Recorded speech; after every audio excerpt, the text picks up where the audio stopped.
Hey YouTubers, welcome back to Donnyboy73, the Small Engine Doctor, and welcome back to another episode of Small Engines Questions and Answers for Friday, September 9th, 2011. So I want to welcome everybody back this Friday, and today it's a bit cold out, it's 15 degrees Celsius, and for the first time this summer I've had to wear a jacket today.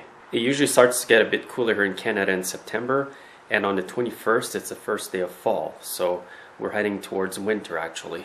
But thankfully there's still going to be a few nice days in between now and the winter time. To start with today, I've had a YouTuber ask me, how do you oil your air tools? Well, first of all, get some air tool oil.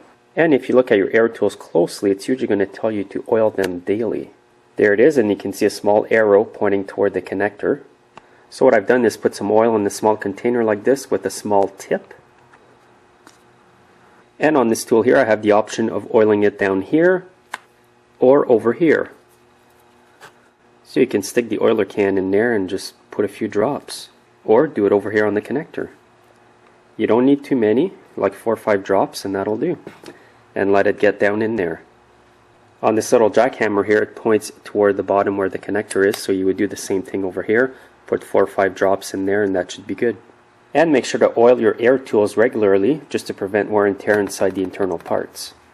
Another question I got the other day from a YouTuber is regarding old chainsaws without an automatic oiler. Now his saw has a push button like this to oil it manually. Sometimes you'll see this button over here on this side of the saw, depending on the model of your chainsaw. If you start getting problems with oiling your chain with the manual push button like that, sometimes what it is the pump itself here needs to be replaced. These little pumps here can get defective, and what happens is you're not going to get any oil go to your chain when you push it. And when you oil your chain, make sure to pump it a few times. This is an old Stihl 070. And oftentimes for these old chainsaws, when these pumps go, it's hard to find a replacement. So what I recommend is go on eBay and try to find a used one, or Google it and see what comes up. Before replacing an oiler pump though, what I recommend first is to take the bar off and make sure that the oiler hole isn't plugged like this one here. As you can see, this one's plugged. As you can see, it's plugged with sawdust here, and that will definitely prevent the oil from getting on your chain.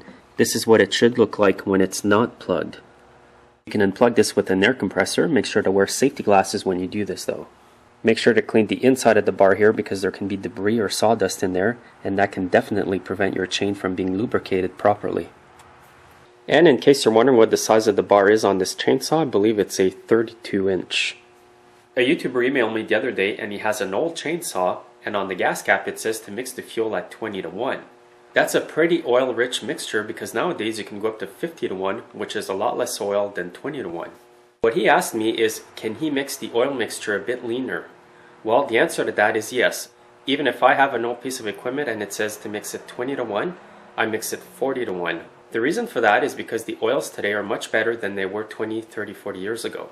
Back then you used to have to mix your gas with 10W30 or SAE30 motor oil, and nowadays we have some 2-stroke motor oil. I've done this for many years by mixing it 40:1, and I've never had a problem even in old equipment that says to mix it a bit richer. That's how I mix the gas for my equipment, but in the end you have to make that decision for your own equipment. Also, if you have too much oil in your gas, you're going to get a lot of carbon buildup. Eventually that carbon can break off, go into your cylinder, break your rings, scratch the cylinder permanently to the point where it's not repairable. And if you mix your gas with too little oil, you can wreck your engine as well. You can scratch the cylinder, you can scratch the piston and the rings to the point that they're garbage as well. Another question I got from a YouTuber recently is he asked me what could be causing my engine to backfire. Well, when it comes to backfiring in an engine, it could be a lot of things. It could be the points that are out of timing.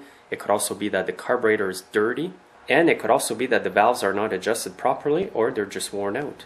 Now, if your engine has no points, like this Tecumseh engine on a snowblower, usually when I get backfiring, it's because of the carburetor.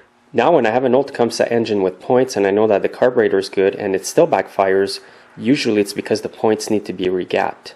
One time I had a bad coil or ignition module on a lawn tractor engine and it was backfiring. That's a pretty rare occasion because usually it's the carburetor, the points, or the valves that will cause backfiring in my experience.